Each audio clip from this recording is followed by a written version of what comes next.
Could you explain salvation of the Old Testament prior to the coming of Christ? So this is a good question. Um, okay, so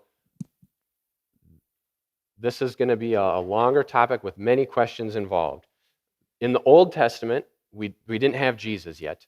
They had the promise of a Messiah. They didn't know his name to be Jesus. There were some prophecies saying it was Jesus and that he would be born of Mary, which is historically why so many people of that generation were named Mary, because all of these people had hoped that their Mary would be the one to birth the Messiah.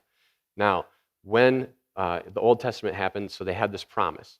They put their faith in a promise, in a future Messiah, just like how God promised Abraham a certain land and promised him descendants. And Abraham is really the central piece of, can you be saved without knowing Jesus? The answer is yes. Abraham was saved. His faith was credited to him as righteousness. And Paul explains this several times throughout the New Testament on how even Abraham, his faith was credited to him as righteousness. What was his faith, though? His faith was in the promise that God gave him. God gave Noah a promise with the rainbow. God gives a lot of promises in the Old Testament.